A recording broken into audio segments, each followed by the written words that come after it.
Hello everyone, আজকে দেখবেন যে এখানে আরও ওয়াটার পাম্প কীভাবে কন্ট্রোলিং করতে হয়। আর আরও ওয়াটার পাম্পের মধ্যে মূলত ম্যাগনেটিক কন্ট্যাক্ট দ্বারা কন্ট্রোলিং করা হতো। তো ম্যাগনেটিক কন্ট্যাক্ট নষ্ট হওয়ার কারণে আমি এখানে ম্যানুয়ালভাবে পুশ বাটন সুইচ লাগিয়ে দিয়েছি। এই যে অন অফের পুশ বাটন সুইচগুলো দেখতেছেন, এই সুইচগুলো দিয়ে অন অফ করা হইতো এই মেশিনটা। তো যখন ওটা ইমার্জেন্সি করা লাগছে, এই জন্য পুশ বাটন দিয়ে আমি ম্যানুয়ালভাবে চালিয়ে দিয়েছি।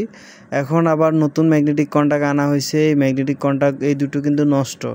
এই দুটো ম্যাগনেটিক কন্ট্যাক্ট আমি চেঞ্জ করে নতুন দুইটা ম্যাগনেটিক কন্ট্যাক্ট লাগাবো। আর এগুলো হচ্ছে ওভারলোড প্রোটেক্টর, আর এটা হচ্ছে ডিপি সার্কিট ব্রেকার, আর এটা হচ্ছে হাই অ্যাম্পিয়ার ফিউজ। তো এখানে আরও কিছু ব্যবহার করা হয়েছে, এখানে যেমন হচ্ছে টাইমার ব্যবহার করা হয়েছে, রিলে ব্যবহার করা হয়েছে, বিভিন্ন কানেক্টর দ্বারা বাসবার কানেকশন করার জন্য বাসবার দেওয়া আছে।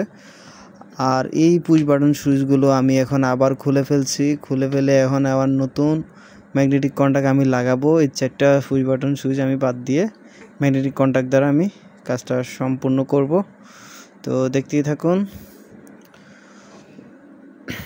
তো আমি এখানে নতুন ম্যাগনেটিক কন্ট্যাক্ট দুটো আমি নিয়ে এখানে লাগাবো। আর তার আগে এখানে কিছু জিনিস আপনাকে বলে দিচ্ছি আপনাদেরকে, যেটা হচ্ছে এই ট্যাঙ্কিটা যখন ফুল হয়ে যাবে তখন মেশিনটা বন্ধ হয়ে যাবে, আবার লো হইলে চলবে।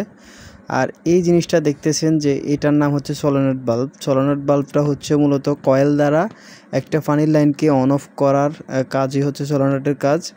আর একটা এই পাশে আরেকটা সলোনয়েড বাল্ব আছে, আর এই চাবিটার যেই কাজ সলোনয়েড বাল্বেরও সেম একই কাজ। তো এটা হাত দ্বারা করতে হয়, সলোনয়েড বাল্ব কয়েল দ্বারা বা হচ্ছে পাওয়ার দ্বারা সলোনয়েড বাল্ব দিয়ে গেট বাল্ব লাইন অন অফ করতে হয়। তো আমি এখানে দেখাচ্ছি আমার এখানে সার্কিট ব্রেকার। আর আরেকটা জিনিস হচ্ছে এখানে আপনার প্লট সুইচের যে লাইনটা গেছে এটা ট্যাঙ্কির ভিতরে আছে, ওটার মধ্যে লেবেল করা আছে। যে লেভেলে পানি সম্পূর্ণ পরিপূর্ণ হইলে মেশিনটাকে অফ করে দিবে, ওই লেভেলে সেট করা আছে। আর হচ্ছে এখানে দুটো সলোনয়েড বাল্বের লাইন এবং হচ্ছে প্লট সুইচের লাইন এখানে কানেকশন করা হয়েছে। এই যে প্লট সুইচের লাইন এখানে কানেকশন করা হয়েছে। তো আমি এখানে মোটামুটি আমার এখানে দুইটা ম্যাগনেটিক কন্ট্যাক্ট নতুন করে আমি বসাইছি, আমার বসানো কমপ্লিট হয়েছে। এখানে আগের মতো জাস্ট খুলে নতুনভাবে লাগাই দিছি, এটাই পুরানগুলো বাদ দিয়ে নতুনগুলো লাগাইছি, একবার ইজি কাজ। আর হচ্ছে এখানে কানেকশনগুলো বাসবারের মধ্যে মেইন পাওয়ারের জায়গায় মেইন পাওয়ার দিয়ে দিছি, আর হচ্ছে যে সলোনয়েড বাল্বের জায়গায় সলোনয়েড বাল্বের লাইন দিয়ে দিছি। তো আমি মেশিনটা এখন চালু দেব।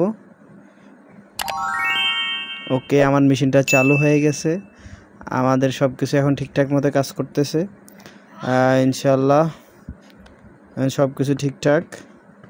তো সকল প্রকার ইলেকট্রিক এবং ইলেকট্রনিক্স ভিডিও পেতে আমাদের সাথেই থাকুন।